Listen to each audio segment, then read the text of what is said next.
Assalamualaikum warahmatullahi wabarakatuh. Bismillah, alhamdulillah, wassalatu wassalamu ala rasulillah amma ba'dah. Hadratal muhtaramin, para alim, kaum muslimin, muslimat rahimakumullah. Alhamdulillah, pada kesempatan kali ini saya akan membacakan hasil keputusan musyawarah yang membahas tentang hukum-hukum yang sering terjadi di masyarakat. Alhamdulillah, ini sudah ada beberapa pertanyaan yang sudah bisa terjawab. Pertanyaan yang pertama, apakah menjadi najis kaki yang basah lalu menginjak najis hukmiyah? Di kakinya itu habis wudhu masih basah terus menginjak najis hukmiyah. Najis hukmiyah itu najis yang tidak kelihatan barangnya. Misalkan ada keramik habis kena kencing terus kencingnya itu kering, sudah tidak kelihatan najisnya. Nah, ketika dia itu habis wudhu kaki masih basah menginjak keramik yang terkena najis hukmiyah, itu bisa menjadi najis apa tidak? Jawab, bisa menjadi najis. Jadi menjadi najis, kakinya basah menginjak najis hukmiyah terus menjadi najis. Makanya ketika di masjid, di musola yang tadinya itu kena najis segera dibersihkan. Nanti ketika dia menjadi najis hukmiyah, ketika kaki basah menginjak najis hukmiyah, maka menjadi najis. Keterangan ini diambil dari kitab Nihayatul Muhtaj juz 1 halaman 257 sampai 258. Yang kedua, Syarhul Bahjah juz 1 halaman 56 sampai 57. Kemudian soal yang nomor 2, bagaimana hukum membuat masjid dengan batu bata yang bahannya bercampur dengan najis? Ini pembuatan masjid kebetulan membuat dari batu bata, sedangkan bahannya batu bata tersebut ada kecampuran najis. Misal tanahnya itu kena najisnya kotoran kucing atau kotoran hewan lain, itu nanti batanya kan najis. Nah, hukumnya bagaimana membuat bangunan masjid dari batu bata yang tercampur dengan najis?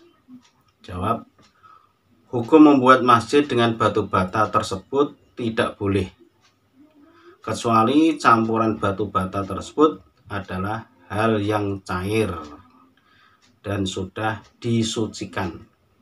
Jadi batu-batunya harus disucikan terlebih dahulu, dicuci.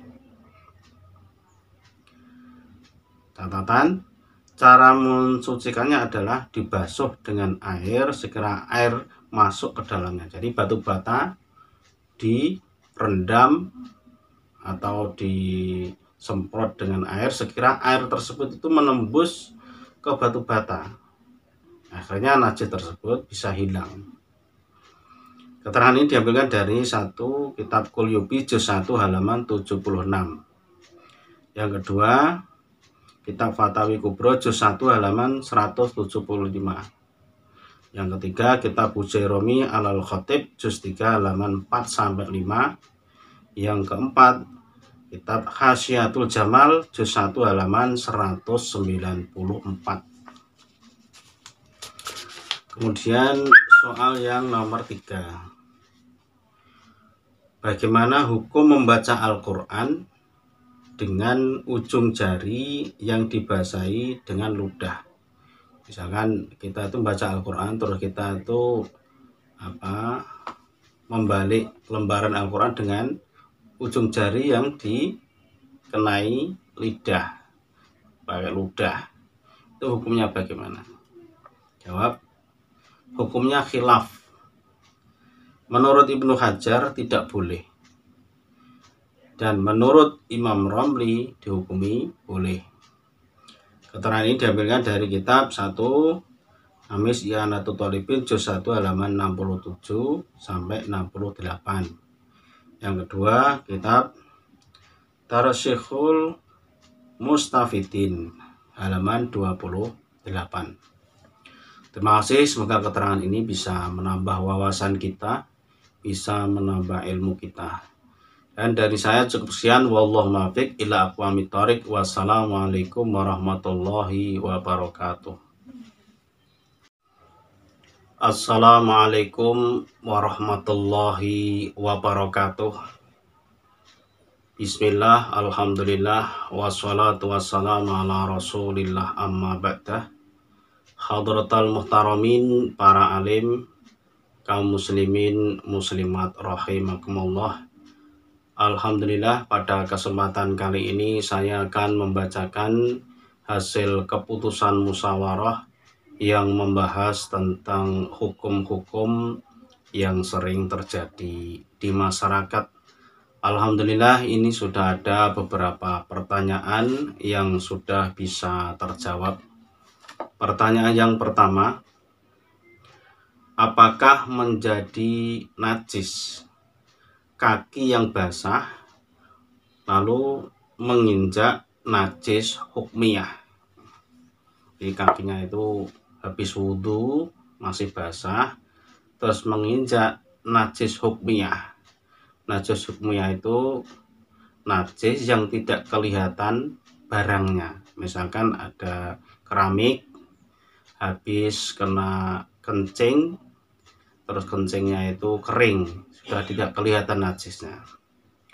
Nah, ketika dia itu habis wudhu kaki masih basah menginjak keramik yang terkena najis hukmiyah, itu bisa menjadi najis apa tidak? Jawab, bisa menjadi najis. Jadi menjadi najis, kakinya basah menginjak najis hukmiyah terus menjadi najis. Makanya ketika di masjid, di musola yang tadinya itu kena najis, segera dibersihkan. Nanti ketika dia menjadi najis hukmiyah, ketika kaki basah menginjak najis hukmiyah, maka menjadi najis. Keterangan ini diambil dari kitab Nihayatul Muhtaj juz 1 halaman 257 sampai 258.